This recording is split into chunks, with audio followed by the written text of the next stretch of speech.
أولاد التجار من أبوات المحال سري شيخ بل هدانا فاهتدينا ما له في الفتح زاني. Alors, chers maîtres, intervenant dans ce débat d'actualité, à savoir Dr Mohamed Badji, Dr Mohamedou Mansour Ba, pharmacien, et à notre professeur, le professeur Alpha Omar Touré. Donc, nous aborderons aujourd'hui un sujet essentiel, devenir et perspectives des agents de santé sortants, en particularité devenir et perspectives des médecins sortants. Alors pourquoi ce thème? Parce que le parcours des agents de santé en sortie d'études ou bien à la fin de leur formation, de même que leur perspective de carrière d'études, ont un impact significatif sur la qualité de soins et au bien-être de notre communauté. Pourquoi aussi? Parce que ces agents de santé sont confrontés à un réel problème, à un réel défi d'insertion, et ceci étant la cause de la migration des médecins vers l'étranger. Donc, pour nous accompagner dans cette réflexion, nous donnerons d'abord la parole à Dr Mohamed Badji, puis à Dr Mohamedou Mansour Ba, et enfin au professeur Alpha Omar Touré avant de passer à la séance de questions-réponses. Donc, Dr Mohamed Badji, vous avez la parole est à vous pour une durée de 15 minutes. Wow, salam alaikum. Bon, tout d'abord, je tiens à remercier le bureau exécutif et aussi la commission pédagogique qui ont pris l'initiative d'organiser ce débat qui, selon moi, occupe une place importante dans l'actualité pour les agents de la santé.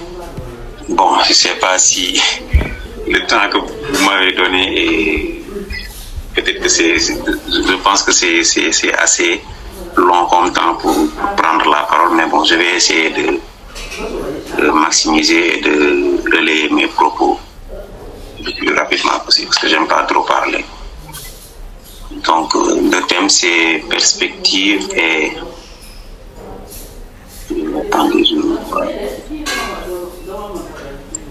Voilà, le thème, c'est devenir et perspective des médecins sortants.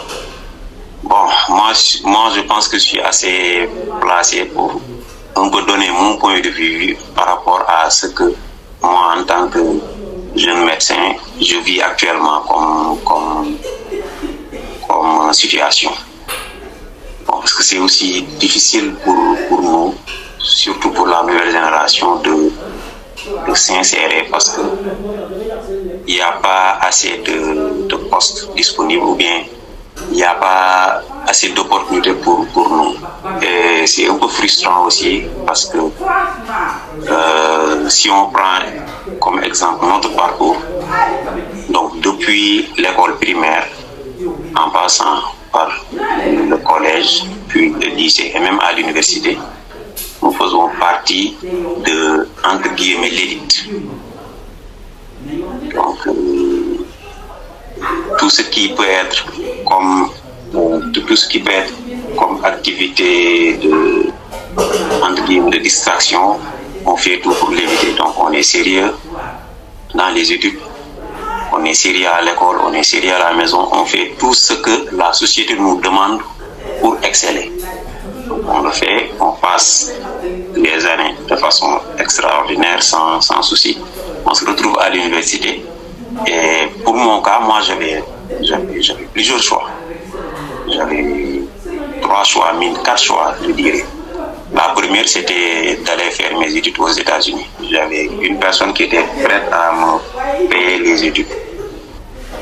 La deuxième, c'était de rejoindre l'ENSA parce que j'avais réussi le concours là-bas. Et la troisième, c'était l'ESP. J'avais réussi aussi le concours. Et quatrième option, c'était la médecine. La médecine, ça a toujours été mon rêve depuis petit. Je me souviens même, lorsqu'on faisait la classe de CM2, on nous avait posé la question à l'entrée en sixième. C'est qu'est-ce que vous voulez devenir lorsque vous serez grand? Donc, j'avais écrit un beau texte sur la médecine parce que c'était ma vocation. Mais bon, arrivé après le bac, quand j'ai eu toutes ces opportunités, donc pour les États-Unis, mon papa était contre, il ne voulait pas. Donc, j'ai laissé tomber. Et il me restait, pour ESP, j'ai personnellement décidé de ne pas y aller parce que, bon, il n'y avait pas trop d'assurance. J'avais décidé de faire ENSA. Là aussi, les parents sont intervenus et ils m'ont forcé la main pour que je fasse médecine. Même si aussi, à la base, c'était mon choix parce que au niveau de campus, mes 4 premiers choix, c'était médecine, puis biologie. Donc, c'était un choix. Donc, j'ai fait mon cursus normalement de la première à la 6e année. Je n'ai jamais fait de deuxième session. Donc, je validais toutes les matières sans souci. Bon, arrivé en 6e année, j'ai eu quelques difficultés sur le plan santé mentale et le reste de mon cursus, au lieu de le faire en 2 ans, je l'ai fait en 4 ans. Donc là aussi, c'est une autre histoire peut-être qui doit être l'objet d'une autre discussion. Et arrivé au bout de mon parcours, moi, ce que je vois personnellement, ça ne me rassure pas. Ça ne me rassure pas parce que j'ai beau chercher un poste quelque part pour exercer, je n'arrive pas à trouver quelque chose qui me convienne. Soit le poste qu'on te propose, la charge de travail est trop lourde et les rémunérations ne sont pas proportionnelles, soit ce sont les conditions de travail qui ne sont pas réunies. Et c'est frustrant. C'est très très frustrant parce que tu fais 8 ans, minimum 8 ans, pour d'autres 10 ans, et tu te retrouves à avoir des opportunités qui ne marchent pas avec tes compétences. Et c'est vraiment frustrant. Et aussi, ce qu'on voit du point de vue gouvernemental comme solution ou bien comme potentielle solution à ce problème qu'on traverse actuellement ne nous rassure pas. Parce que le ministre de la Santé, comme le disent les Wolofs, tegulu leer ci table. Donc il n'y a rien de concret qu'on nous a proposé, nous en tant que jeunes médecins, pour pouvoir nous insérer ou bien pouvoir nous épanouir sur le plan professionnel. Et cela nous a même poussé à faire partie d'un mouvement qu'on a créé récemment qui s'appelle le Mouvement des jeunes médecins du Sénégal. Et bon, c'est pas la structuration du mouvement n'est pas encore totalement faite, mais nous comptons très bientôt faire part de nos revendications à la population sénégalaise. Donc dans ce groupe du Mouvement des jeunes médecins, il y a même 2 groupes. Il y a 1000 et quelques jeunes médecins qui sont dans les groupes.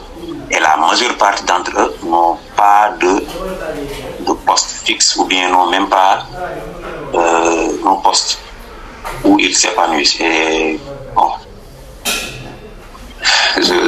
comme je l'ai dit précédemment, c'est frustrant parce que tout ce qu'on nous demandait comme effort, tout ce qu'on nous demandait comme sacrifice pour réussir, on l'a fait. Donc on s'est privé de beaucoup de choses, on s'est privé de beaucoup d'activités durant notre cursus. Moi personnellement, j'avais des opportunités que j'aurais pu saisir, mais c'est des choses que je ne pouvais pas allier avec la médecine. Donc j'ai dû laisser beaucoup de choses, j'ai dû faire beaucoup de sacrifices pour arriver là où je suis. Et se retrouver entre guillemets les mains vides, c'est très frustrant. Donc, de mon point de vue, c'est ce que je peux dire pour l'instant, en attendant de voir les propos de Dr Mansour et de Prof, Inch'Allah.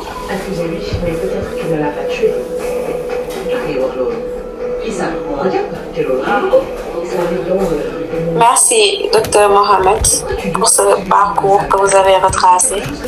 À présent, nous donnons la parole à Dr Mamadou Mansour.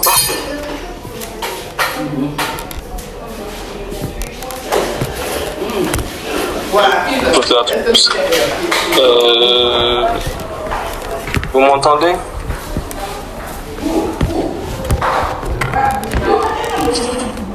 Bonsoir, attendez. Je vous entends. D'accord.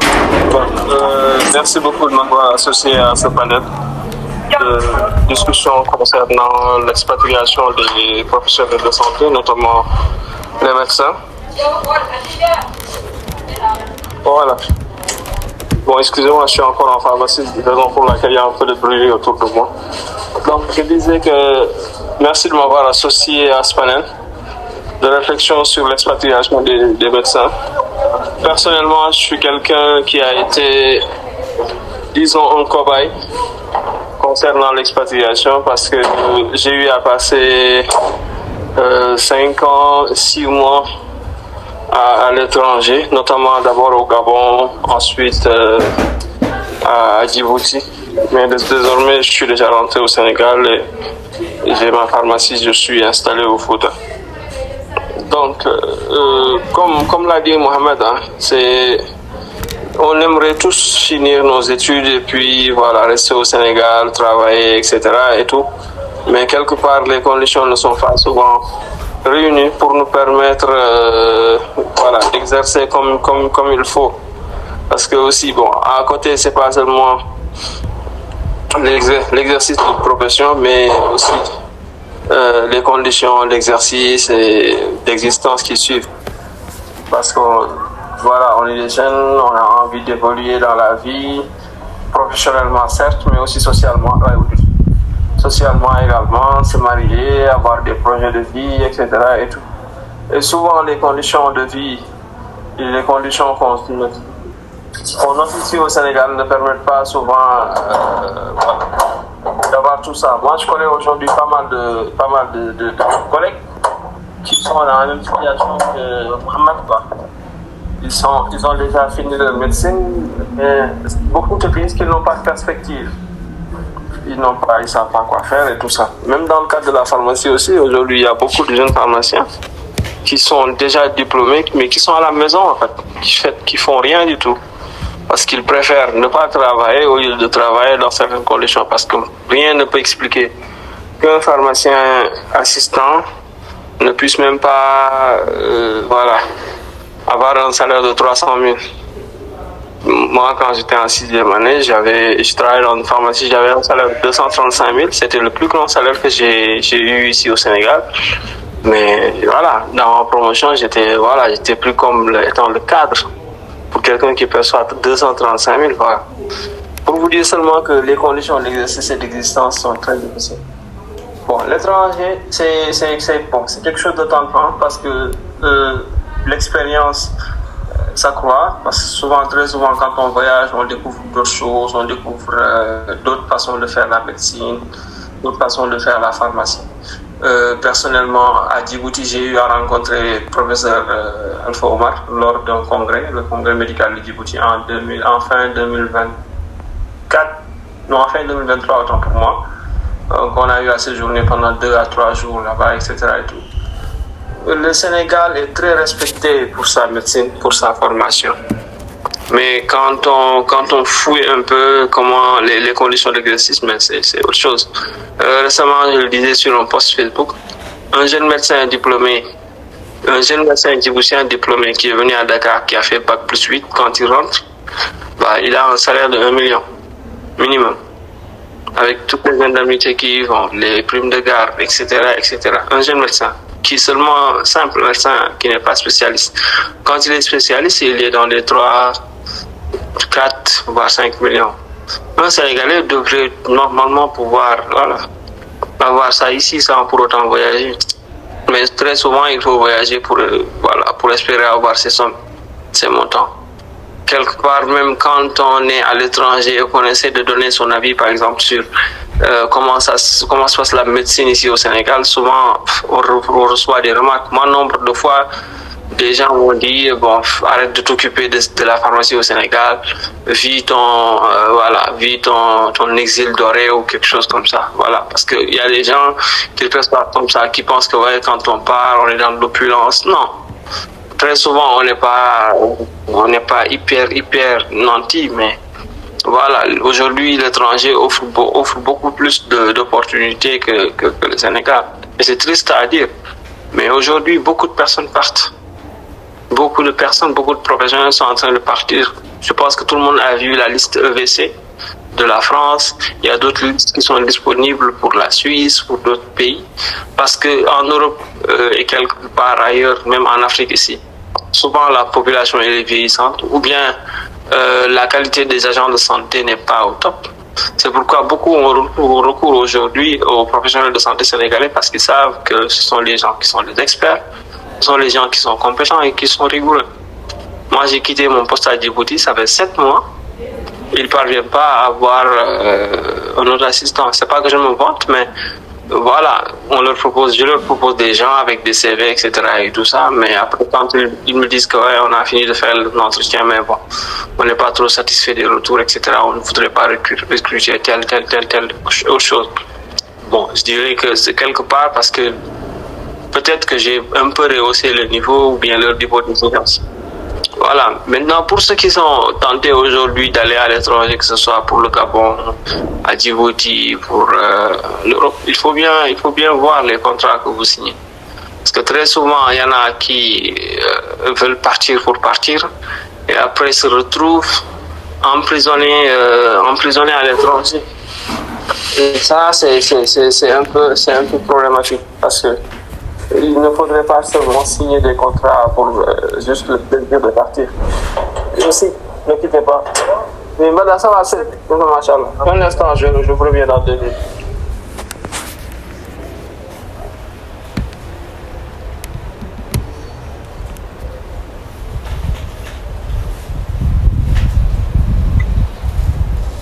Bon, juste pour rebondir par rapport à ce que Mansour vient juste de dire, moi, il y a une phrase qui m'est chère parce que je pense que ça touche un peu à notre dignité humaine. C'est que ce qui se passe actuellement au Sénégal, c'est on nous propose de travailler dans des conditions extrêmement difficiles pour un salaire de misère et ensuite ils nous exigent des résultats qui sont hors du commun. Et c'est vraiment, bon, c'est paradoxal, c'est aussi vraiment dégradant du point de vue moral.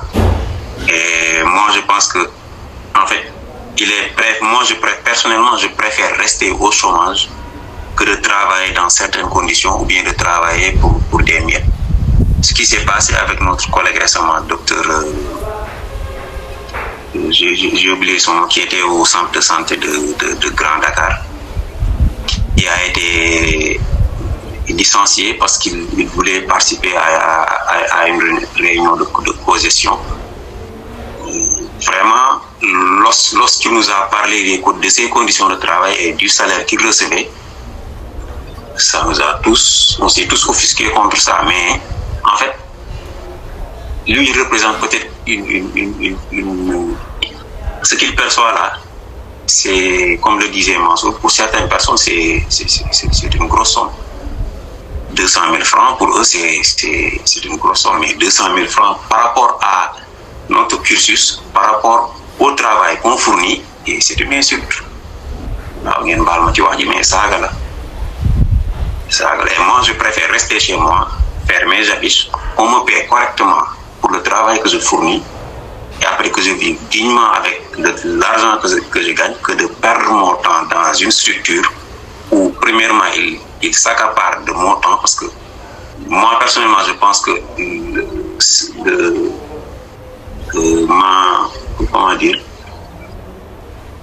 le temps, c'est précieux.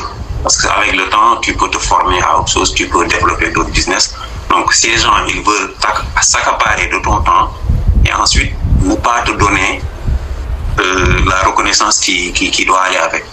Et moi, je l'accepte pas. C'est pourquoi je suis toujours chez moi en train de faire mes affiches ou bien de gérer d'autres business. C'est avec ça que je vis actuellement. Donc, depuis le mois de juillet, entre guillemets, je suis au chômage.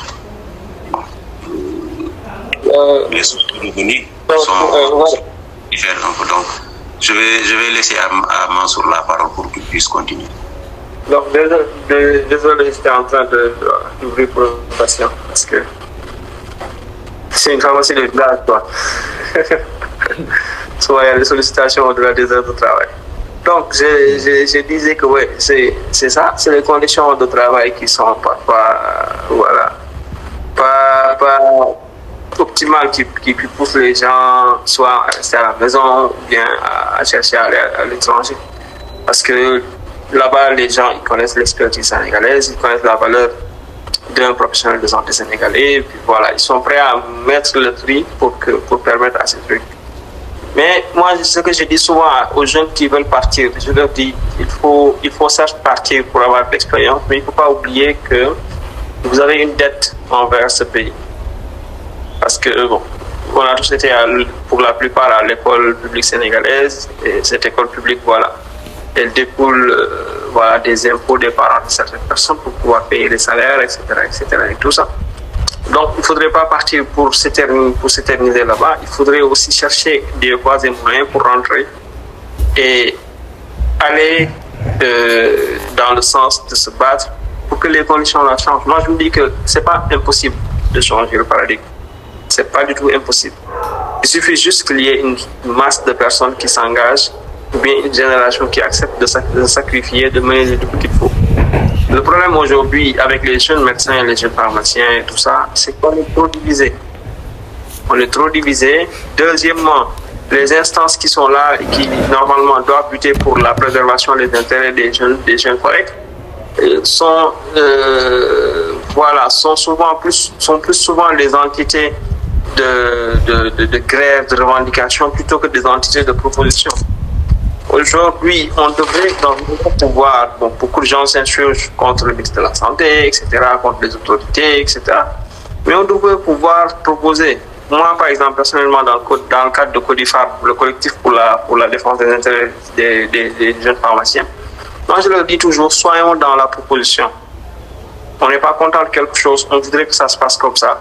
Faisons un document, faisons un travail correct, proposons aux autorités, voilà, c'est comme ça qu'on voudrait que ça se passe. Par exemple, récemment, il y a eu la publication des sites et tout ça. On a remarqué qu'il y a eu beaucoup de jeunes qui ont été lésés par rapport aux critères. On a proposé un nouveau critère de pondération qui permettrait de donner l'égalité des chances à tout le monde. Il faudrait que les jeunes s'organisent ici, dans ce pays. Je ne dirais pas à quelqu'un qui veut partir de ne pas partir, mais il faudrait que l'on fasse des efforts tous pour réformer ce système, pour amener l'autorité à changer les choses pour que tout le monde puisse exercer correctement, tranquillement. Moi, je le disais toujours quand j'étais à l'étranger. Au moment de démissionner l'année dernière, mon employeur, il m'a proposé un big contrat. Il m'a dit, oui, tu restes jusqu'en 2026, je te propose ceci, cela. Je lui ai dit, mais moi, je suis arrivé à un moment où, voilà, j'ai atteint mes objectifs à l'étranger, je veux rentrer dans mon pays. Je veux rentrer pour aller participer, voir ce que moi je peux faire évoluer de mon côté, rentrer dans les instances, etc. C'est ce qu'il faudrait faire. Parce que malheureusement, on ne peut pas tous partir. Et aussi, la solution aussi de rester à la maison, de ne rien faire, etc. et tout, bon. Pour ceux qui veulent le faire, ils peuvent le faire, il n'y a pas de problème. Mais moi, par exemple, ma conscience ne me permettrait pas, personnellement, de rester à la maison, de croiser les bras, là où je sais que quelqu'un, par exemple, pourrait avoir besoin de moi. Moi, quand j'ai décidé de venir au Fouta, les gens m'ont dit « Pourquoi tu rentres au Sénégal et tu vas au Fouta, tu as un bon salaire à l'étranger ?» Je dis « Oui, j'ai un bon salaire à l'étranger, mais au Fouta, je me sens utile. » Je me sens utile. Parce que je vois que la population, voilà, elle est c'est une zone où voilà, les gens ils ont besoin d'avoir quelqu'un qui va leur parler, quelqu'un qui va suivre les choses, un professionnel qui va faire. C'est vrai que tu ne gagnes pas beaucoup d'argent comme tu aurais pu en gagner à Dakar. Mais au moins, tu sais que de tes journées, tu fais quelque chose. C'est en grosso modo ce que je voulais dire. C'est qu'il faut retenir, c'est que les jeunes doivent davantage s'engager dans les instances. Et en s'engageant dans ces instances, nous ne devrons pas être seulement des gens qui sont en bagarre, se bagarrer, la grève, 2 jours, 72 heures. Après, à la fin, voilà, ça devient saoulant. Il faudrait qu'on soit plus dans la proposition de solutions. et aussi qu'on pousse l'autorité à faire les choses. Si on doit faire la grève, que ce soit une grève qui soit impactante. Parce que notre plus grand problème aujourd'hui, c'est la division. C'est ça. Chacun est de son côté. Voilà. On n'est pas assez solidaire entre nous. On ne fait pas les choses comme ça devrait se faire.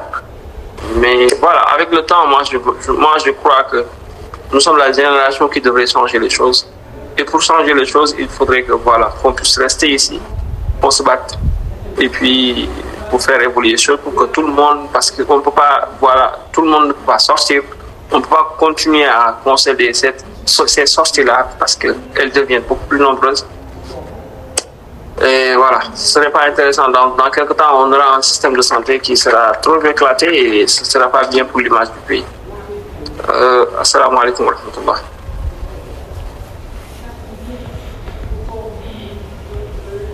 Merci beaucoup, Dr Mansour, pour ces précieux conseils. À présent, on va laisser la parole au professeur. On va laisser la parole au professeur pour la suite de ce débat. Ouais, bon, merci beaucoup. Salam alaikum wa rahmatullah. Bon, je viens d'écouter avec attention ce qui a été dit par Mohamed et Mansour. Je vais commencer par une chose, c'est que je pense que les gens au départ, quand ils commencent des études médicales, pharmaceutiques et autres, ont une idée préconçue de la chose. Je pense qu'il faut déjà commencer de préalable tenir un langage de vérité à ceux qui veulent faire médecine. C'est bien de vouloir faire médecine, mais il faut leur expliquer quand même ce qui se passe à la fin, que c'est devenu très compliqué. Maintenant, il ne faut pas penser que la médecine c'est un cas particulier. Ça entre dans le cadre de la situation actuelle, nationale d'abord, mondiale ensuite, qui fait que il y a une offre qui est inférieure à la demande en termes d'emploi. C'est déjà ça le problème. Il y a une offre qui est inférieure à la demande. Donc, au résultat des courses, on a plus de médecins qui sortent que de postes disponibles pour pouvoir employer ces médecins-là. Ça, c'est une chose. La deuxième chose, c'est qu'il faut, je pense, se sortir immédiatement de la tête que l'État nous doit quelque chose. Je pense que c'est plutôt le contraire. On leur doit quelque chose. De toute façon, de tous les médecins qui sortent, de toutes les facultés de médecine publique et privée du Sénégal, tout le monde ne peut pas être pris au niveau de la fonction publique. C'est impossible. Ça, déjà, il faut se le sortir de la tête. Tout le monde ne peut pas être recruté dans la fonction publique. Donc, à partir de ce moment-là, le débat est campé et on sait qu'il y a une chance sur X qu'on puisse être recruté comme médecin fonctionnaire au niveau de la fonction publique. Et une probabilité beaucoup plus grande encore de ne pas faire partie de ce contingent-là qui est recruté au niveau de la fonction publique. Dans ce que j'entends le plus souvent dans les discours des étudiants en médecine, je ne sais pas en pharmacie et en odonto, je pense qu'en odonto quand même et en pharmacie, ils ont un tout petit peu le culte de l'entrepreneuriat, beaucoup plus que les médecins, semble-t-il. Mais ce qui s'entend dans le discours actuel des médecins, c'est qu'ils veulent tous rentrer dans la fonction publique, mais ce n'est pas possible. Ça, il ne faut pas se voiler la face. Bon, je suis peut-être de l'autre côté. Maintenant, on peut se dire ça. Mais je crois que c'est ça la vérité des choses. Tout le monde ne peut pas intégrer la fonction publique. À partir de ce moment-là, il faut, comme a dit Mansour, proposer des pistes de solutions et commencer à réfléchir. C'est-à-dire que dès qu'on commence à atteindre la moitié inférieure des études médicales, il faut déjà commencer à se projeter. Il faut se projeter parce que je pense qu'à partir de ce moment-là, déjà, on a des échos de ce qui se passe de l'autre côté au sortir de la faculté de médecine, que les choses sont pas assez compliquées pour pouvoir intégrer le marché du travail, avoir un poste, oui, ensuite avoir une rémunération qui est satisfaisante. Il faut que toutes ces conditions-là soient réunies et c'est pas simple. Donc, comme je dis, à partir de la moitié descendante, sortante de ces études médicales-là, il faut, je pense, commencer à se sortir le nez des cours et des amphis pour réfléchir un peu à ce qui va se passer derrière. Première chose, c'est déjà de commencer à penser à ce qu'on doit faire. Qu'est-ce qu'on veut être? Est-ce qu'on veut être médecin généraliste? Est-ce qu'on veut être spécialiste? Si on veut être spécialiste, quelle spécialité faut-il faire? Il faut commencer cette réflexion-là très tôt. Parce que le constat qui est fait aujourd'hui, c'est que le choix aujourd'hui des spécialités n'est pas forcément guidé par la passion de la spécialité en tant que telle. C'est d'abord l'aspect pécunier qui est un peu mis en avant. Qu'est-ce qui rapporte mieux? Ce qui est parfaitement légitime. Mais si on peut avoir la passion, donc c'est encore mieux parce qu'on devient plus performant et on est plus résilient au moment de la formation qui est assez difficile avant d'avoir son diplôme de spécialiste. Donc il faut déjà commencer à partir de ce moment-là à réfléchir à ce qu'on va devenir en tant que praticien de la santé, qu'est-ce qu'on veut faire et se ménager des différentes portes de sortie. Parce que le problème, c'est que si on prend tout son lot et qu'on le met sur un seul cheval, ce cheval-là, s'il perd la course, on est un peu mal barré. Ce que ça donne, après, c'est des frustrations à n'en plus finir. Après,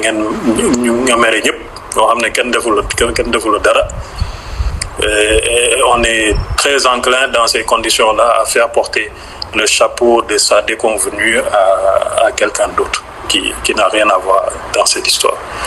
Donc il faut y réfléchir. Il y a quelques années derrière, il y avait eu une promotion sortante de médecine qui avait organisé un forum des métiers au niveau de l'auditorium Khali Amarfal. Je pense que le discours que je suis en train de tenir aujourd'hui, c'était le même que le professeur Gallo Diop avait tenu dans l'amphi à l'époque, en disant exactement les mêmes choses, que tout le monde ne peut pas être absorbé au niveau de la fonction publique ou des structures publiques de santé, même s'il y a un déficit à combler, ça c'est vrai, mais je pense que la vérité des choses est telle que effectivement, cette absorption-là ne peut pas se faire comme on le souhaiterait. Donc, à partir de ce moment-là, je pense qu'il faut cultiver chez les jeunes médecins l'esprit d'entrepreneuriat. Entrepreneuriat dans la médecine, hein, parce qu'il y en a qui sont déjà entrepreneurs, mais qui font des choses qui sont totalement indépendantes de leur carrière médicale. Donc, il faut, je pense, commencer à réfléchir sous cet angle-là. Ça, c'est une des solutions qui pourrait peut-être permettre de régler le problème. Il faudrait commencer à ce que les étudiants se mettent ensemble, parce que on est toujours en bande de copains. Hein. À la fac, on est toujours entre groupes. Et chacun a un choix de spécialité qui est différent de l'autre. Donc, pourquoi ne pas, à partir de ce moment-là, déjà commencer à réfléchir à la possibilité à la sortie de la médecine, de se mettre ensemble et de commencer à fonctionner dans une structure privée. Donc, inutile de commencer grand, parce que ça, c'est pas possible, ça coûte très cher de s'installer une bonne fois pour toutes. C'est toujours progressif. D'ailleurs, tous ceux qui aujourd'hui ont des cliniques ou des structures privées qui ont pignon sur rue n'ont pas toujours été au stade auquel ils sont aujourd'hui. Ils ont toujours commencé par un petit truc. Le cas le plus probant que moi dont je peux témoigner, c'est l'exemple de la clinique du plateau médical Serigne Saliou Mbacké qui est au niveau de la Médina, qui appartient au docteur Cheikh Mbacké Kassé. Donc, je vais vous raconter un petit peu l'histoire de Cheikh Mbacké Kassé. Cheikh Mbacké Kassé,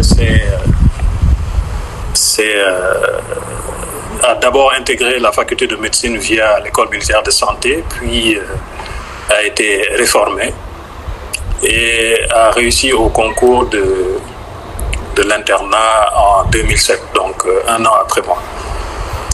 même s'il était plus âgé. Donc, il a fait son internat en dermatologie, a rencontré quelques problèmes au niveau de ce service-là, parce que Cheikh Mbacké, quand même, c'est quelqu'un qui est un peu réfractaire à l'autorité. Donc, il a eu pas mal de problèmes.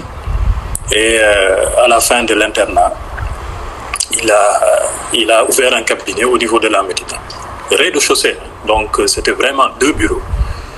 Et il a commencé à travailler. Il nous a appelés, nous tous, qui étions tous des anciens internes, chacun dans sa spécialité, pour nous demander de participer à la marche de la structure privée en y faisant des consultations spécialisées. Alors, au bout de 3-4 ans, ce rez-de-chaussée s'est transformé en premier puis en deuxième étage avec l'ouverture d'un bloc opératoire, ce qui a commencé déjà à augmenter les entrées financières au niveau de la structure. Aujourd'hui, 10 ou 15 ans après le début de son aventure, il en est à un R+4 avec un scanner dans sa clinique, un bloc opératoire qui tourne tous les jours, diverses spécialités qui consultent tous les jours, et il a une seconde clinique qu'il a ouverte il y a quelques années à Keur Massar. Donc tout ceci pour vous dire que il faut, je pense, à un moment donné, arrêter de se voiler la face, ne pas se reposer entièrement sur l'État.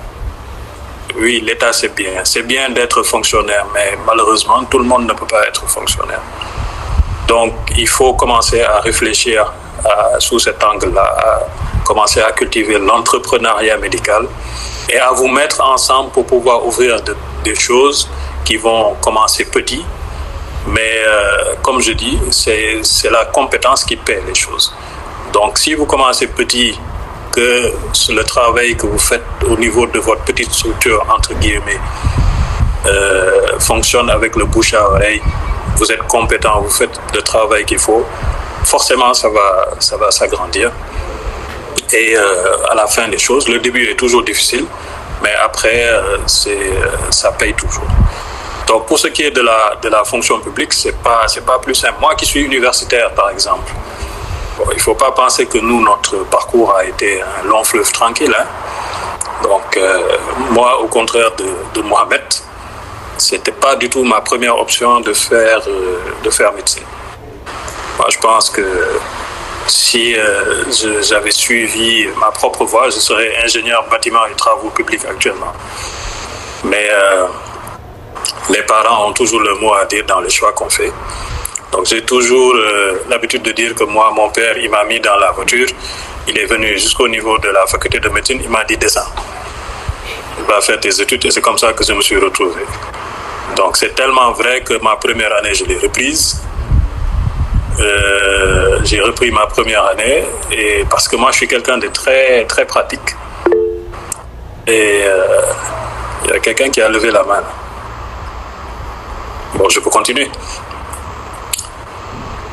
Donc, je suis quelqu'un de très pratique et les 2 premières années de médecine étaient trop théoriques à mon goût, donc j'aimais pas beaucoup. C'est à partir du 2e semestre, quand j'ai commencé à aller à l'hôpital, que j'ai commencé à vraiment aimer la médecine, parce que c'est avec ce côté pratique-là que moi j'aimais beaucoup. J'aime pas trop la parlotte, donc je suis toujours plutôt dans l'action. Donc c'est comme ça que finalement je me suis fait, j'ai aimé la chose. 3 stages de 3e année, j'étais persuadé que j'allais faire de la chirurgie. J'hésitais entre la chirurgie digestive et l'urologie. Mais je m'étais fait une religion à partir de la 6e année.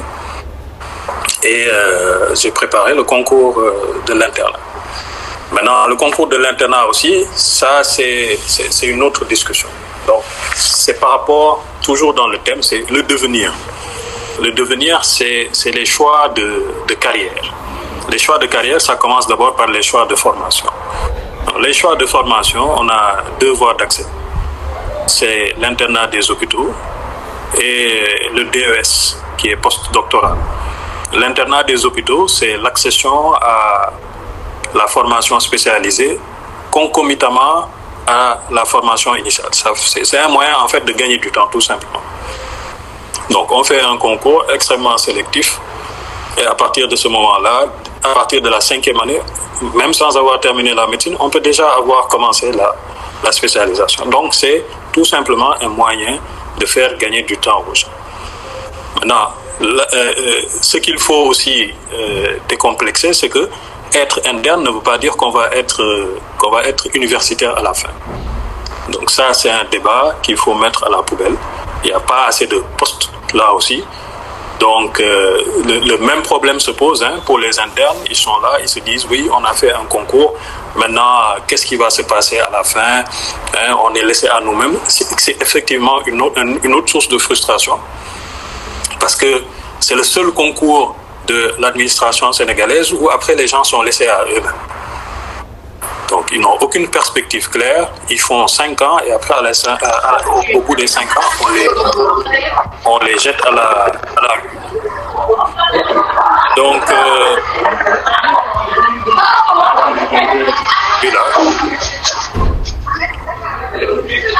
donc les gens font si la spécialisation n'est pas faite, elle se fera après le doctorat avec le DS. Ça aussi, c'est un autre parcours du combattant parce que à partir du doctorat, on est déjà un peu âgé, on a au moins 26-27 ans et il faut encore se taper 4 à 5 ans de spécialisation sans aucun statut très clair. Donc il y a beaucoup de choses très très compliquées que l'État, je pense, pour lesquelles l'État a une part de responsabilité parce que les textes ne sont pas clairs. Pour ces histoires-là, on se base sur des textes qui ont 50 ans. Les textes de l'internat, c'est 1972. Le DS, voilà, il n'a pas un statut très clair. Quand on prend l'exemple de la France, par exemple, tout le monde fait la spécialisation. Donc c'est l'examen classant national, tout le monde est interne. Même les médecins généralistes font l'internat pour avoir une spécialité. La médecine générale, c'est une spécialité en France. C'est pas comme chez nous, là, où c'est au bout de la formation initiale que tu te retrouves, tu es classé comme médecin généraliste. Non, en France, c'est une spécialité avec une formation particulière pour laquelle tu deviens médecin généraliste à la fin. Donc eux, ils ont réglé leurs problèmes depuis longtemps avec leurs textes. Donc tout le monde fait l'internat et puis tout le monde fait une spécialisation. Ici, c'est encore compliqué. Il y a du dilatoire, mais je pense que la solution serait effectivement de changer les textes pour qu'il y ait une seule et même voie d'accession à la spécialisation pour tous les étudiants issus de nos facultés. Deuxième chose sur laquelle aussi il faut parler, c'est l'expatriation. Bon, c'est vrai, mais ne pensez pas que l'herbe est forcément plus verte à l'étranger. Donc, Mansour l'a abordé tout à l'heure. Ça peut être un piège dans lequel on peut s'enfermer. C'est un couteau à double tranchant. Il est vrai qu'on a des conditions de travail ici au Sénégal qui ne sont pas très... comment est-ce qu'on peut dire ça? Elles sont quasi inhumaines, parce que le médecin de la fonction publique aujourd'hui, après toutes les grèves, toutes les réformes qui ont été faites, n'a même pas 1 million de francs CFA par mois dans la fonction publique. Ce qui est, je pense, une catastrophe. Parce qu'à côté, on a des gens dans l'administration qui ne sont pas beaucoup plus utiles que les médecins, loin s'en faut, et qui ont au moins le double de ce que les médecins perçoivent. Je pense que ça, c'est une catastrophe. C'est une catastrophe. Et ça, c'est au bout de je ne sais combien d'années de lutte que le niveau de salaire est arrivé là-bas. Moi, quand je commençais ma carrière, mon salaire, il n'était pas très très loin du salaire d'interne. Notre salaire d'interne, il était à 300 et quelques mille. Au début de la carrière, j'étais peut-être à 400 000 en tant que médecin de la fonction publique. Donc c'est très très compliqué. Il y a beaucoup de questionnements, beaucoup de frustrations. Mais pour moi, ces frustrations-là, elles peuvent être levées. D'abord, en passant par ce dont je vous ai parlé, il faut commencer à faire de l'entrepreneuriat médical. N'attendez pas tout de l'État. L'État ne s'occupera pas de vous tous. Ça, c'est impossible. Sortez-vous ça de la tête déjà.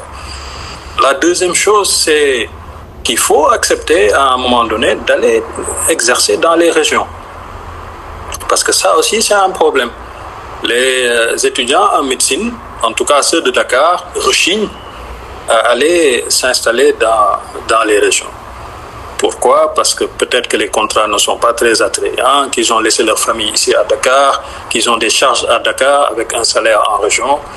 Oui, mais il faut déplacer la famille en région, c'est aussi simple que ça. Il y a des écoles là-bas, donc les enfants peuvent être mis dans les écoles, on peut facilement s'intégrer. Parce que le risque qu'on court à laisser l'espace vide comme ça, quand on dépasse Dakar, Thiès, Saint-Louis, Mbour, Ziguinchor, en tout cas les centres où il y a des UFR de santé ou des facultés de médecine, c'est que c'est des places qui sont laissées vides, la nature ayant horreur du vide. Ces places-là sont occupées par des médecins étrangers qui sont venus dans notre pays pour faire une formation et qui y sont. Actuellement, vous avez beaucoup de Guinéens qui ont fait leur spécialisation ici et qui sont dans les régions en train d'exercer comme spécialistes. À Ourossogui, à Matam, les chirurgiens sont des étrangers, guinéens, tchadiens, nigériens. Il y en a également dans le sud. Au niveau du Sine, Saloum, vous avez également des étrangers qui sont là-bas en train d'exercer. Donc, c'est des gens qui vont venir, qui occupent la place parce que tout simplement, ils acceptent moins que ce que les médecins sénégalais n'acceptent. Donc ça, c'est effectivement très machiavélique parce que les autorités sanitaires jouent sur ce truc-là en se disant que bon, les boys là, de toute façon, ils fouillent, ils viennent de sortir, ils veulent exiger certains niveaux de salaire et quand ils ont quelque chose au rabais, ils le prennent. C'est dommage, mais c'est ça qui se passe aujourd'hui. Maintenant, moi, je pense qu'il faut se battre pour récupérer ces places-là dans le public. Parce que malheureusement, on n'a aucun contrôle sur ces gens-là. Parce que les gens qui les recrutent ne font pas d'enquête pour savoir si ce sont des gens qui sont compétents. Eux, ils ne voient que la somme d'argent au rabais qu'ils vont ressortir pour pouvoir payer leur salaire. Et ces gens-là qui viennent de pays où les systèmes de santé sont pires que nous, qui sont exécrables, encore pires que ceux qu'on nous paye ici.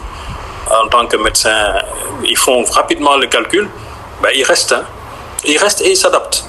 Parce qu'après, pour les enlever de là-bas, ça devient compliqué. Parce que maintenant, la plupart de ces gens-là qui sont là depuis de nombreuses années, en tout cas ceux qui ont fait leur formation en même temps que moi, ou quelques années après, ils sont mariés à des Sénégalaises maintenant. Donc maintenant, ils sont Sénégalais. Du coup, on ne peut plus les enlever de là-bas, même s'ils sont incompétents. Le médecin sénégalais qui va y aller, même s'il est plus compétent, va être obligé d'être sous les ordres de ces messieurs-là. Donc il faut accepter de s'éloigner de Dakar ou des centres urbains parce qu'ils sont saturés. Vous ne pouvez pas avoir de bons contrats, de très bons contrats ici à Dakar parce que la demande est supérieure à l'offre. Mais je pense qu'il y a des opportunités qui peuvent s'ouvrir à vous au niveau des régions. Accepter de s'éloigner un petit peu, d'être dans les régions, ne serait-ce que pour quelques années, parce que tout compte fait, même si vous y allez et que vous n'avez pas forcément le niveau de rémunération que vous espérez, la chose que vous allez acquérir là-bas, c'est l'expérience. Et cette expérience-là, vous pouvez la monnayer après. Parce qu'il est plus facile de monnayer ou d'avoir des exigences quand on a un certain nombre d'années d'expérience en pratique que de vouloir avoir ces exigences-là dès qu'on sort de la faculté de médecine. Donc, je pense que j'ai un petit peu ramassé la problématique et amené les quelques pistes de solutions auxquelles je pense. Peut-être que vous en avez d'autres. Voilà ce que j'avais à dire. Je suis ouvert à toutes les propositions, à tous les questionnements. Merci beaucoup de m'avoir laissé la parole. Merci beaucoup, professeur. Se sortir de la tête que l'État nous doit quelque chose, penser dès la formation à ce qu'on veut être et commencer à réfléchir sur des idées de business, sur des idées d'entrepreneuriat médical. Après tout, c'est la compétence qui paie. Donc, on va ouvrir la séance questions-réponses. Vos questions, vous pouvez donner vos questions donc, au professeur.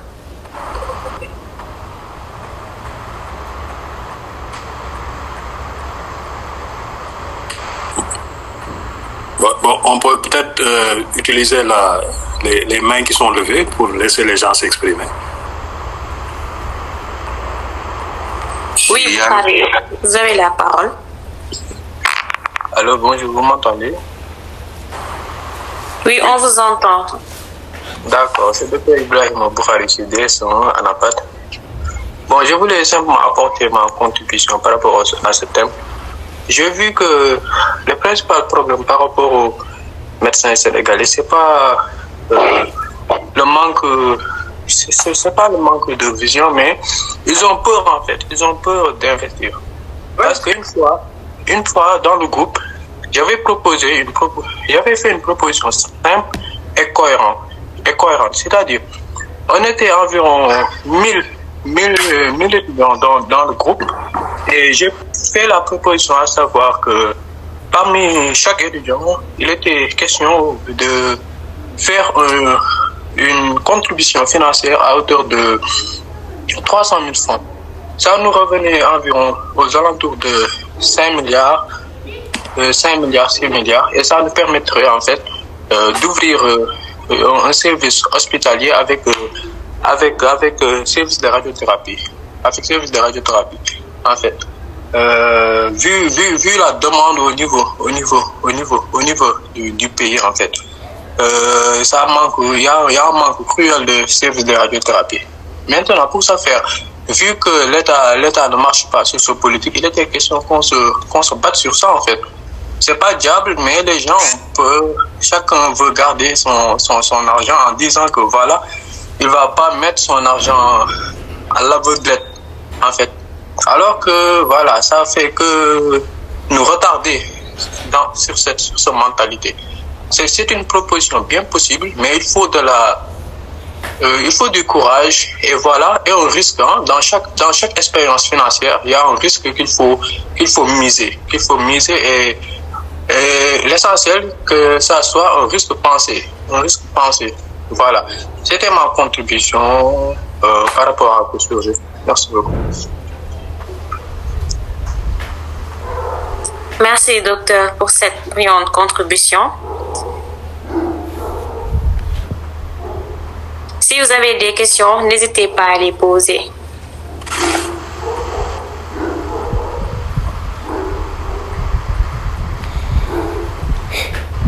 Oui, Mohamed, vous avez la parole.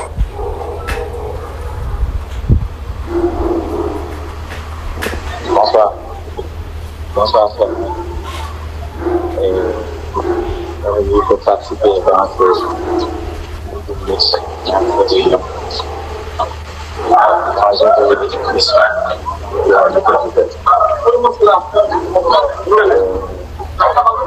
constatons que certains villages Non, je ne sais pas, mais Mohamed, j'ai l'impression qu'on t'entend très mal. Hein.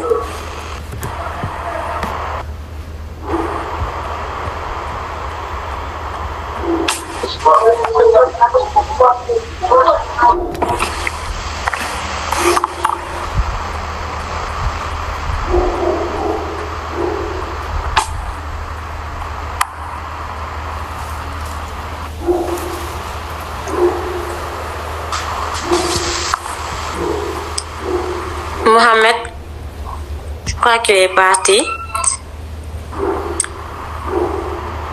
Oui, Malik.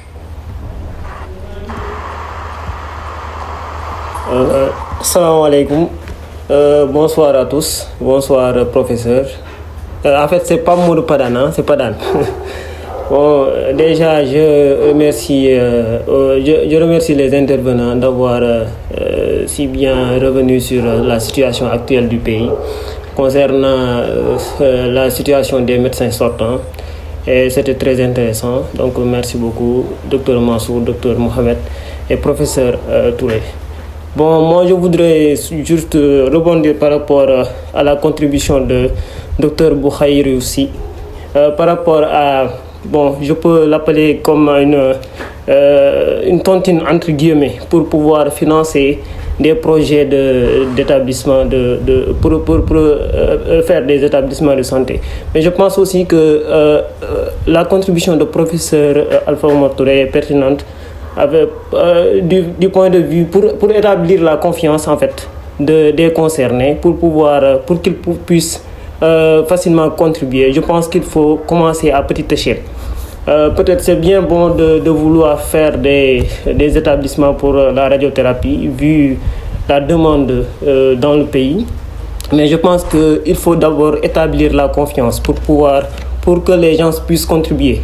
En commençant peut-être par des petites structures, en rassemblant des groupes qui sont restreints et qui ont votre confiance naturellement, et que vous leur proposez de faire des tontines, c'est 300 000, 200 000 pour établir des petites structures. Et quand les gens voient que en fait, c'est un business qui marche et qu'il y a des petites structures qui sont mises en place et que voilà, il y a des gens qui réussissent là-dedans, je pense qu'ils auront plus confiance pour investir leur argent dans ces projets-là. Et donc, petit à petit, vous pouvez élargir l'échelle jusqu'à établir, comme vous l'avez dit, des établissements de services de radiothérapie et même plus. Je pense que c'était ma contribution par rapport à ça. Merci beaucoup.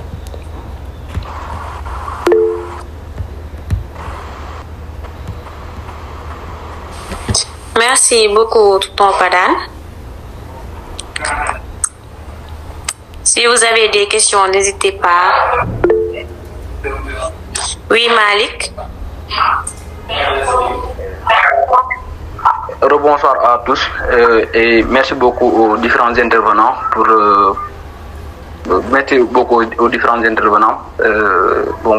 ce thème.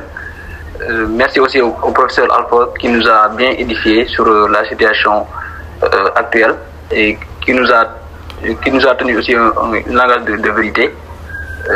Et le ministre l'avait bien confirmé quand même pendant son interview à la RTS. Il avait dit que maintenant on forme 700 ou plus, on forme 700 médecins par année et on ne peut pas recruter tout le monde. Il a très bien confirmé.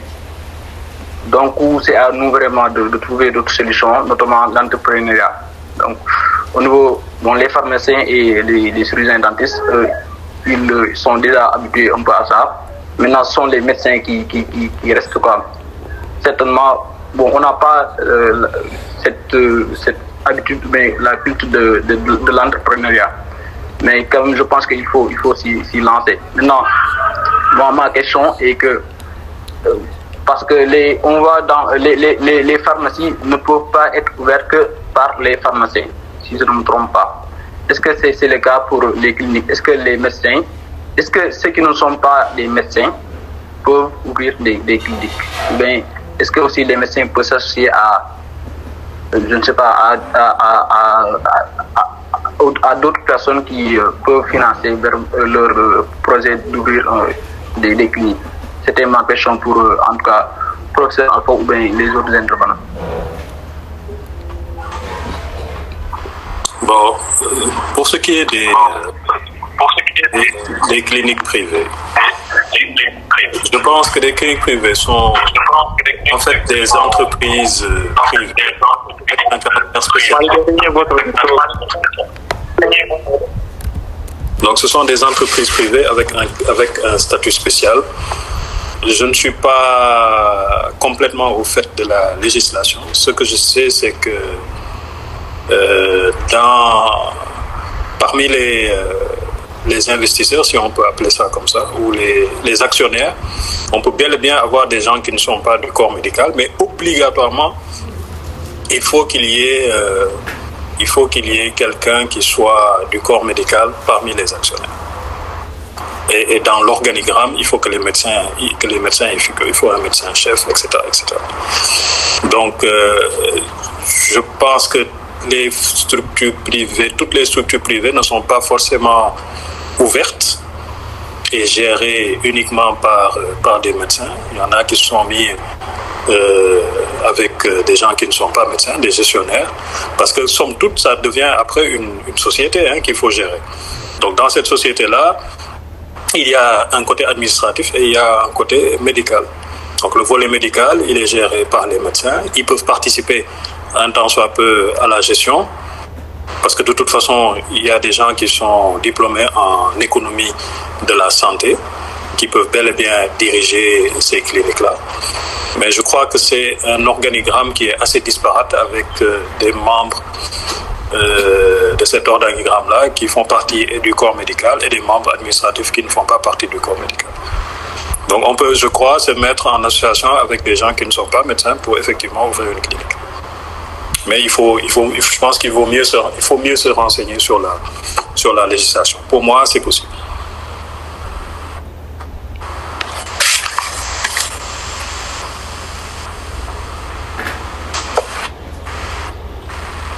Merci, professeur.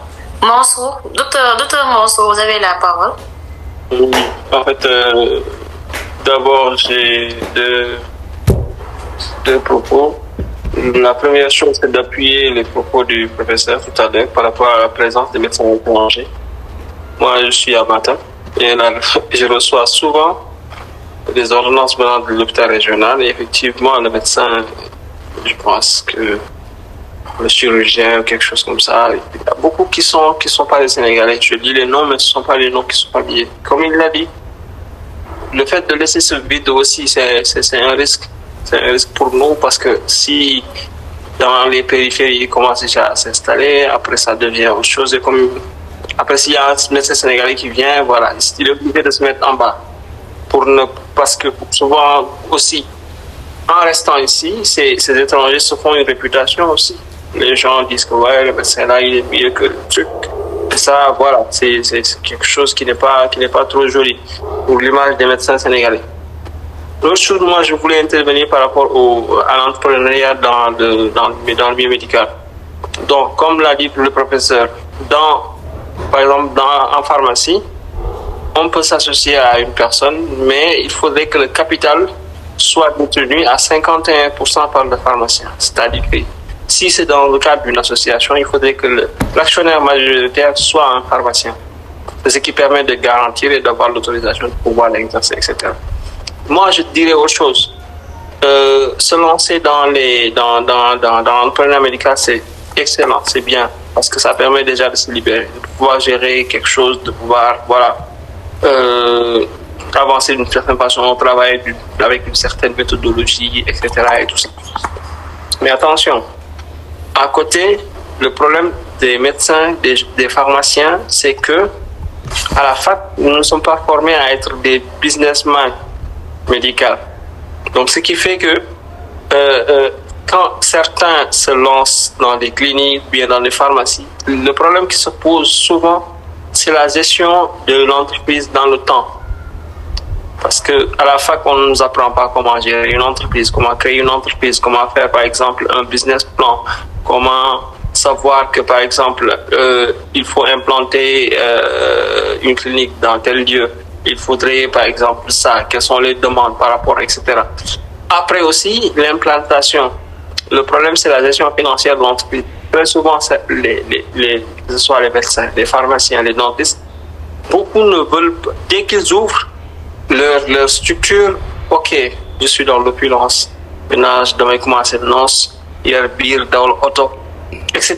Et ça c'est malheureusement, c'est ce qui fait que ces structures ne sont pas pérennes dans le temps. Aujourd'hui, en pharmacie, récemment, dans la journée du pharmacien qui a été organisée au mois de décembre, beaucoup de pharmaciens sont aujourd'hui en difficulté. Ils se sont lancés, mais après, pour la gestion de l'entreprise, mais c'est catastrophique. Parce que beaucoup ne s'entourent pas d'un comptable ou bien d'un expert qui est voilà, qui va vous accompagner pas à pas, parce que pour faire la différence entre la recette, le bénéfice, entre la caisse, l'argent qu'il faudrait toucher, les traites qu'il faudrait gérer, etc. et tout ça. C'est ce qui pose. Moi, par exemple, aujourd'hui, le ministre, quand il dit, par exemple, que la fonction publique ne peut pas prendre tout le monde, ok, la fonction publique ne peut pas prendre tout le monde. Mais pourquoi au ministère de la Santé, il ne penserait pas à créer un fonds d'accompagnement des jeunes médecins?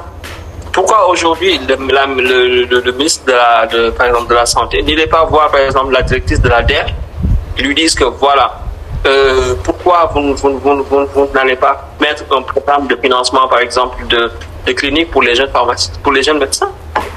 Par exemple, dans une première année, on prend une cohorte de 50 médecins, je dis des bêtises, 50 médecins, on se dit que bon, on finance tous ces médecins-là à hauteur, par exemple, de 10 millions ou 15 millions.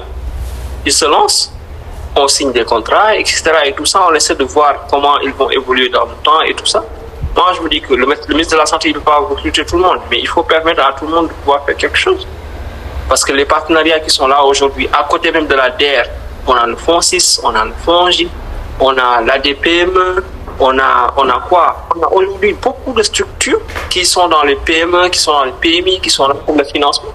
Pourquoi le ministre de la Santé ne les appellerait pas? Vous nous dites que voilà, moi j'ai beaucoup de médecins qui sortent aujourd'hui, ils sont diplômés, ils sont compétents, ils ont déjà eu à pratiquer, etc. Bon, à Matam ou bien à Liguerre ou autre chose, je vois qu'il y a un gap, on ne peut pas tous aller et tout ça. Et pourquoi même pas même aller dans un modèle de structure de santé où par exemple, apporte par exemple 60% des fonds et que par exemple le ministère l'accompagne à hauteur de 40%. Ce qui ferait que par exemple le ministre à côté, il ne recrute pas la personne directement, il lui laisse l'autonomie de pouvoir gérer sa structure correctement, mais à côté, avec ces 40%, il a un œil regardant sur ce qui se fait.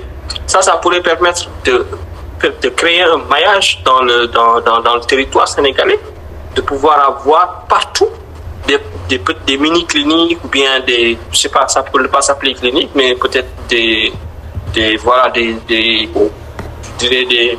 postes de santé, mais voilà, un peu plus modernisé et qui pourrait peut-être même prendre, pourquoi pas les urgences. Parce qu'aujourd'hui, le problème du Sénégal aussi en matière de santé, c'est que la pyramide sanitaire n'existe que sur le papier. Quelqu'un, par exemple, va quitter Ouakam, va laisser un poste de santé de Ouakam, va aller se retrouver à l'hôpital. Le médecin qui est là-bas aussi, qui n'est pas bien payé, il est submergé par le nombre de médecins, de malades qui sont là. Il sort de sa gare, il a 7500, il est frustré. Mais attends, il faudrait aujourd'hui qu'on aille dans la réorganisation de cette pyramide sanitaire, dans la réorganisation des ressources et tout ça, pour que le capital humain soit au centre même de nos systèmes sanitaires. Parce qu'il faudrait qu'on ait une politique sanitaire qui est cohérente. Aujourd'hui, personne ne peut te dire que c'est ça la politique sanitaire du Sénégal. Je suis désolé. Mais c'est ça le problème. Et il ne faudrait pas recréer la route ou bien autre chose.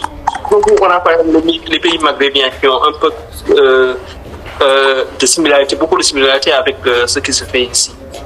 On adapte un système avec eux, on essaie de voir ce qui se fait à gauche, à droite, on essaie de voir les systèmes de benchmarking à gauche, à droite qui peuvent être adaptés aux Sénégal. On essaie de les appliquer ici. Le ministère, avec les moyens qu'il a, crée des choses et ça permet d'avoir un maillage, d'inclure tout le monde, d'avoir une pyramide sanitaire où tout le monde, un médecin généraliste par exemple, tranquillement, un médecin truc et tout ça. Mais à côté aussi, moi je dis aux jeunes, comme l'a dit le professeur, il faut avoir un projet de carrière. Il faut avoir un projet de carrière. Je suis désolé, on est nombreux ici, on avance, on passe les années, on ne sait pas ce qu'on veut faire après. On ne sait pas ce qu'on veut faire. Est-ce qu'on veut voyager? Est-ce que dans telle année, est-ce qu'on se projette à acheter une voiture? Est-ce qu'on se projette en 2026 à créer une clinique? Est-ce que par exemple, est-ce que non? C'est alarmant. Et mais je vais devoir quitter parce que je viens de fermer. Il y a la comptabilité qui m'attend, il y a le fait de rentrer à la maison, etc. Machin. Mangi nuyu di ziar ñëpp di ziarat professeur Alpha Oumar bu baax di ziar mbooloo mi yëpp jërëjëf de m'avoir associé à ça waaw yàlla defal ñëpp jàmm defal ñu sutura bu baax a baax te dimbali ñu vraiment ñu mën a pratiquer suñu métier comme il faut ci suñu réew et que voilà système de santé bi gën a sukkaliku jërëjëf.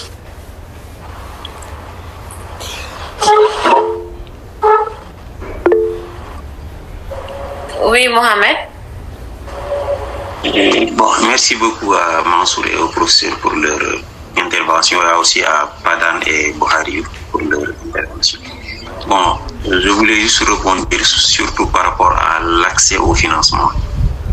Parce qu'actuellement, bon, ce que j'observe, c'est que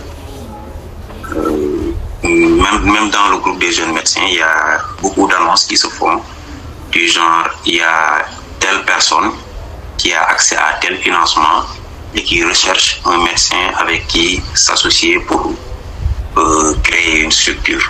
Donc, on voit ça très, très régulièrement. Donc, le problème qui se pose, c'est que, comme l'a dit Mansour, il y a des moyens de financement qui existent actuellement, que ce soit à travers DER, que ce soit à travers l'ADPME et FONSIS et autres. Mais les médecins, on a l'impression qu'ils ne sont pas, soit ils ne sont pas au courant qu'il y a des financements qui sont disponibles, ou bien ces financements-là ne prennent pas en compte le système sanitaire. Parce qu'il faut aussi prendre en compte qu'il y a certains de ces agences-là, l'argent qu'ils utilisent pour financer ces structures, l'argent-là ne les appartient pas, l'argent n'appartient même pas à l'État.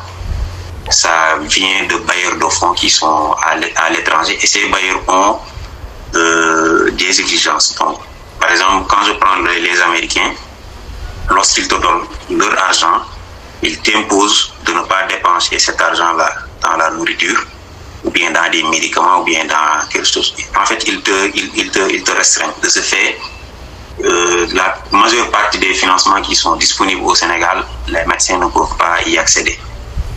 Et il y a d'autres personnes aussi qui ont facilement l'accès aux prêts bancaires. Mais il y a d'autres de l'autre côté qui n'ont pas facilement accès à ce prêt. Donc, je pense que de ce point de vue, c'est là où l'État peut un peu intervenir. Parce que pour le reste, la médecine, c'est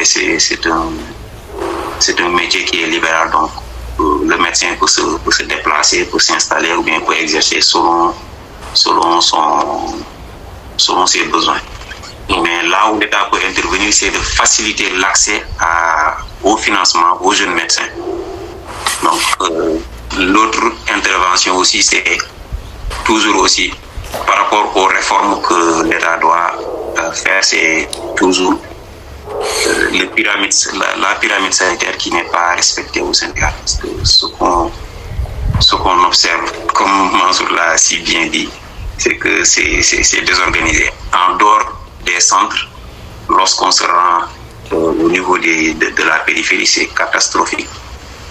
Parce qu'il y a beaucoup de centres de santé qui sont très mal dirigés, qui font d'énormes recettes. Ces recettes sont assez conséquentes pour pouvoir prendre un médecin ou bien deux médecins, les payer un salaire qui est décent et aussi prendre en charge les besoins de la structure.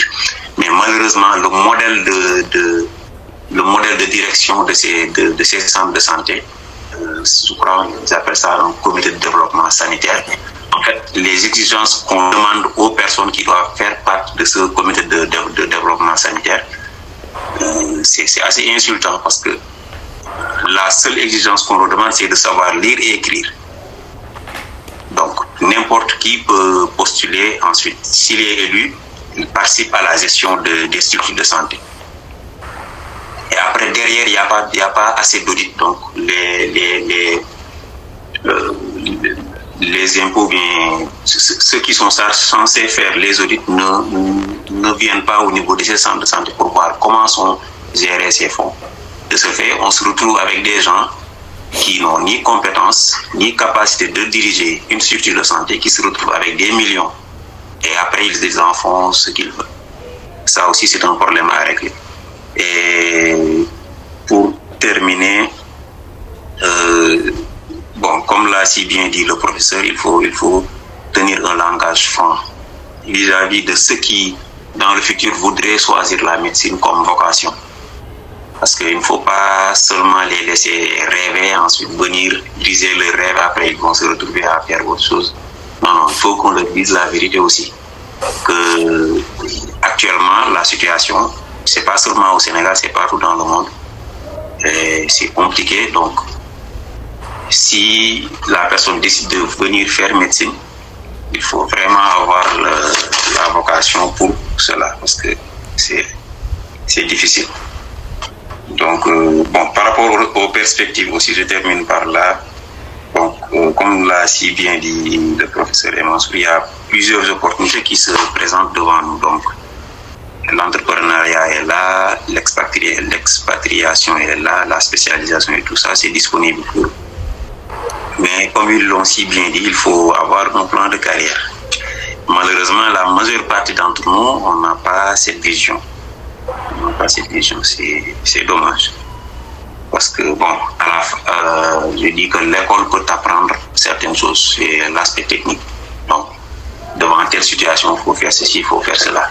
Mais il y a une chose que je pense que l'école ne peut pas nous apprendre, c'est tout ce qui est management, tout ce qui est gestion, tout ce qui est plan de carrière. Ça, c'est pas à la fac de nous apprendre ça. Donc, ça fait, je peux englober ça dans la formation continue qu'on doit faire ou bien dans l'auto-formation.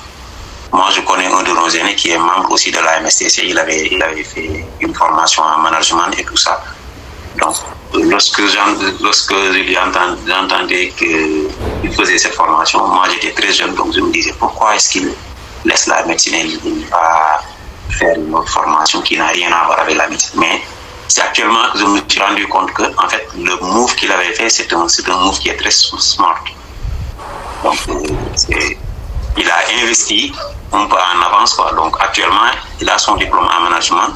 Dès qu'il termine sa spécialisation, il peut ouvrir une structure et gérer ça rapidement.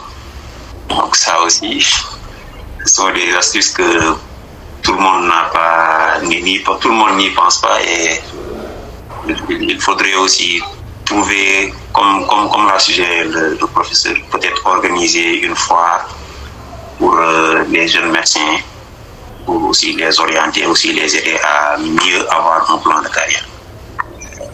C'est tout ce que j'avais à dire. Merci beaucoup.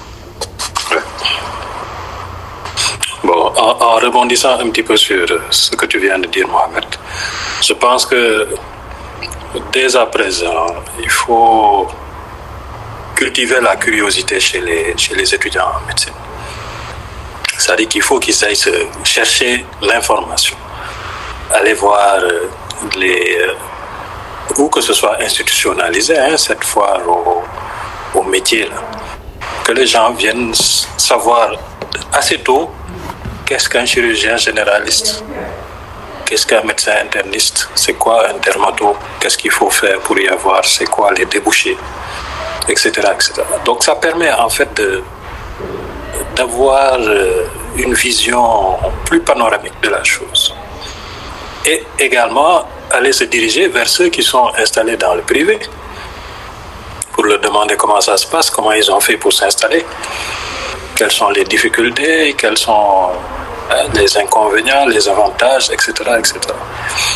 Ça, il faut, je pense, qu'on se rapproche peut-être que les gens se rapprochent de l'amical, que ce soit quelque chose qui soit institutionnalisé. Et que dès l'amphi de rentrée, par exemple, qui est organisé maintenant chaque année, que les gens en parlent, et que cette graine-là soit semée au niveau des esprits des bacheliers fraîchement admis au niveau de la faculté de médecine, pour qu'ils aient déjà cet esprit d'ouverture-là et cette vision de la carrière professionnelle, pour qu'ils puissent chercher l'information. Parce que cette information-là, quand on l'a, je pense qu'on peut mieux appréhender les choses et la chute est moins douloureuse, si on peut dire ça comme ça. Parce que ce qui s'est passé avec les générations actuelles, c'est que on leur a vendu un rêve, oui, la médecine, c'est un métier noble, nangam, nangam. Vous faites partie de la crème, vous avez eu la mention pour entrer à la fac de médecine. Vous regardez un peu de haut les autres étudiants de l'université en pensant que vous êtes mieux et qu'il y a un alcool di sango. Donc après, tu te retrouves, tu fais 6 ans, tu crosses ton derrière là sur les bancs de l'université. Après, c'est pour se retrouver comme chômeur, tu n'as aucune perspective parce que personne ne t'a appris à te débrouiller tout ça. Toi, tu pensais que oui, moi, j'ai droit à ma sortie à être pris et avoir 2 500 000 francs de salaire dès mon doctorat. Oui, mais le jour où, de toute façon, moi, c'est ce que je dis aux soutenances de thèse, je dis que là, maintenant, tu es un chômeur qualifié. Faut pas, les gens n'ont qu'à s'enlever la tête, là, surtout les membres de ta famille, que tu es devenu un médecin. Tu es un chômeur avec un doctorat en poche, point. Donc, faut effectivement revenir sur ça. Il faut tenir le langage de vérité pour que les gens sachent dès le début qu'il y a des difficultés qui les attendent à la fin. Que non seulement les études sont longues, mais qu'il n'y a vraiment rien de garanti à la fin. Et ça, c'est tellement vrai. Et ne pensez pas que c'est quelque chose qui est nouveau. Vous savez, moi qui suis en train de vous parler, à la fin de mon internat, j'ai travaillé pendant 2 ans sans salaire. 2 ans sans salaire, en faisant le travail d'un assistant chef de clinique.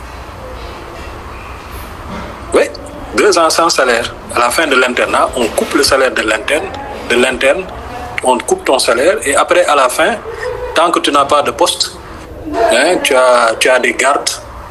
Les gens se plaignent des gardes. Nous, on me payait 7 500 francs alors que j'étais diplômé, déjà spécialiste, chirurgien généraliste qui prenait des gardes, qui opérait. L'hôpital ne me payait rien d'autre que les gardes. Et ça, j'ai fait ça pendant quasiment 2 ans. Entre-temps, je suis allé me former en France. Et c'est pendant ma formation en France que j'ai été nommé assistant. Et que j'ai fait le parcours que j'ai fait aujourd'hui. Aujourd'hui, alhamdoulilah, je ne me plains pas. Mais l'autre chose qu'il faut également, où il faut mettre un point, c'est que vous n'aurez rien sans la compétence. Donc, en réalité, l'autre ngeen war a jiital xaalis c'est bien, mais li gën mooy mën li ngay def. Parce que tu ne peux pas tromper les malades et leurs accompagnants. Tu sais, vous pouvez sortir de la faculté de médecine, ouvrir votre clinique, commencer, mais si vous avez une mauvaise réputation, ça ne marchera pas. Ça ne marchera pas. Ces structures de santé-là ne peuvent marcher que si vous réglez le problème des patients de façon efficace, avec empathie. Donc c'est ça que vous devez mettre en avant d'abord. Cultiver la compétence. Parce qu'il n'y a rien d'autre qui soit aussi important que ça. Donc vraiment, ne pensez pas que vous êtes en train de gâcher votre vie. Tout l'investissement que vous êtes en train de faire actuellement, c'est un moment, c'est un tournant par lequel tout le monde est passé. Les gens ont toujours eu des doutes à la fin de leur formation médicale. Mais toujours est-il que tout ce que vous faites, faites-le et faites-le bien. Apprenez bien pour être compétent. Parce que c'est la compétence là qui va faire que après, les sous vont venir se mettre dans votre poche sans que vous ayez même à vous fatiguer parfois.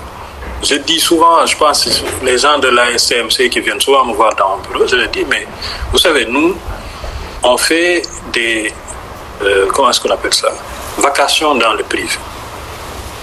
Pourquoi? Parce que on a quand même un certain degré d'expertise dans notre champ d'application. Et donc, moi, en tant que tel, je n'ai jamais pris mes pieds pour aller dans aucune clinique ici à Dakar pour leur dire, écoutez, moi je suis tel, je suis chirurgien généraliste, je voudrais consulter. Mosola. Je suis resté dans l'hôpital, les gens sont venus me chercher là-bas. Un point, c'est tout. Parce que peut-être qu'ils ont entendu qu'un temps soit peu maintenant les mecs. Donc, l'autre ngeen war a jiital loolu boo leen ko jiitalee ba am ko, je pense qu'après tout le reste va être beaucoup plus facile. Donc, s'il y a un message que je vous donne aujourd'hui, c'est au niveau auquel vous êtes actuellement, c'est votre principal objectif, c'est le savoir. Donc faites tout, sacrifiez tout pour avoir le savoir et la compétence. Ensuite, mais ne vous laissez pas divertir et réfléchissez en même temps à comment est-ce que vous allez utiliser ce savoir et cette compétence-là à bon escient pour que vous puissiez régler vos problèmes primaires. Parce que travailler, c'est bien, mais ça a un objectif. L'objectif, c'est de régler vos problèmes, avoir une maison, avoir une famille, s'en occuper. Bés bu nit amee problème ñëw diis la ko nga mën ko régler ci la as tuut di la yàlla may. Donc voilà un peu le message que je vous livre à la fin de cette rencontre. Merci beaucoup. Merci beaucoup, professeur. Je vais résumer un peu. Déjà. Oui, Mohamed. Est-ce que vous avez une dernière question pour le prof? Oui, d'accord, allez-y. C'est par rapport à la pression familiale. Est-ce que vous avez des conseils à nous donner vis-à-vis de cela et en fait comment faire pour échapper à cette pression? Bon, ça c'est très compliqué, Mohamed. Tu sais pourquoi? Parce que les familles sont nombreuses et variées. Et la situation du doctorant ou du néo-docteur en médecine dans sa famille, elle est très variable. Parce que quand moi je prends mon exemple, moi je suis le dernier de ma famille. Je suis le plus jeune parce que mon grand frère qui vient tout de suite devant moi a 5 ans de plus que moi. Donc il avait commencé à travailler, moi j'étais encore en 2e année de médecine. Donc ce n'était pas un problème particulier que je trouve du travail immédiatement après la fin de mon truc. Par contre, pour beaucoup, ça peut être plus compliqué. Parce que si on est l'aîné de la famille ou le seul qui a atteint ce niveau d'études, de femmes, espèce de yaakaar boo xam ne dañ koy def ci yéen quoi. Peut-être que dans certains cas, la situation financière des parents est modeste. Donc, ils comptent peut-être sur ce médecin-là pour prendre en charge une partie de leur responsabilité, surtout pour faire que de femmes ay rak ils sont encore en train de faire des études, etc., etc. Donc, ça peut être très compliqué. Moi, je comprends très bien cette frustration. La frustration découle principalement du fait qu'on n'arrive pas non seulement à régler ses propres problèmes, mais qu'on est âgé et on est là, on se lève tous les jours, on regarde ses parents comme ça, Exactement, c'est ça. C'est extrêmement compliqué et ça peut être source de dépression. Mais il y a le moment de choisir yoonu ku ne. Kenn mënu si dara. La pression familiale, boo ko yenoo rek mu diis. Je pense qu'il faut préparer les gens quand on approche la fin de la formation là, il faut les préparer. Il faut avoir ces discussions là souvent. Que temps yi vraiment maa ngi waxtaan mais liggéey amul ñii lii lañ leen di fay bu ñu demee fële affaire yi dafa métti que ñi nga xam ne ils peuvent potentiellement vous mettre la pression, qu'ils se mettent ces paramètres là dans la tête que ça peut ne pas être facile après le doctorat. Parce que de toute façon actuellement, que ce soit en médecine ou dans d'autres champs d'exercice, les gens n'ont pas automatiquement du travail quand ils sortent. Tu vas avoir des gens qui font des choses qui sont totalement opposées à ce qu'ils ont appris à l'université ou dans les écoles privées dans lesquelles ils étaient. Tout simplement parce qu'il faut qu'ils vivent. Il y a même des médecins ici qui vendent de la nourriture sur Facebook.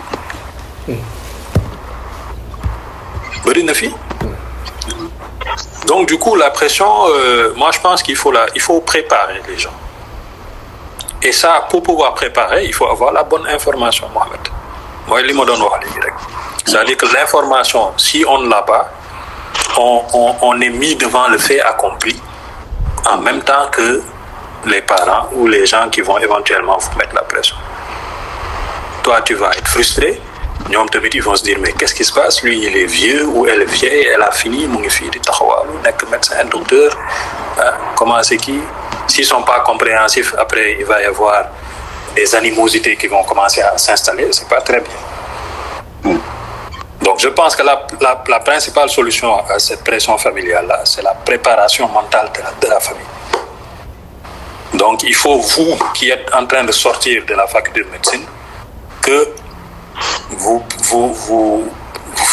fassiez de la prévention pour ceux qui sont derrière et qui sont en train d'arriver, qui ne sont peut-être pas au courant de ce qui va se passer quand ils seront à votre niveau. Là, vous êtes vous avez un canal parfait, c'est la MSTC. Il faut avoir ces genres de discussions-là, je pense, avec les plus jeunes. Peut-être tous les ans, vous organisez un truc comme ça et puis vous invitez les plus jeunes, vous leur parlez, qu'ils sachent que les choses ne sont pas simples. Que ce n'est pas parce qu'ils sont à la faculté de médecine, qu'ils sont médecins, etc., qu'ils vont rouler sur l'or à partir de 25 ans. Non, au contraire. Mais il ne faut pas peindre un tableau tout noir, hein, sinon les gens vont abandonner la médecine. Il faut souffler le chaud et le froid. Il faut leur dire la vérité, mais en leur disant qu'il y a des possibilités. Mais que ça ne sera pas facile.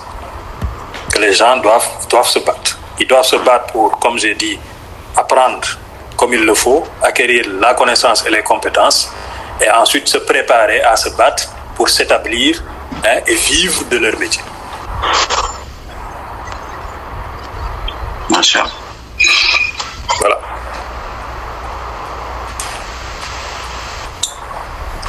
Merci beaucoup, Mohamed. Merci beaucoup, professeur.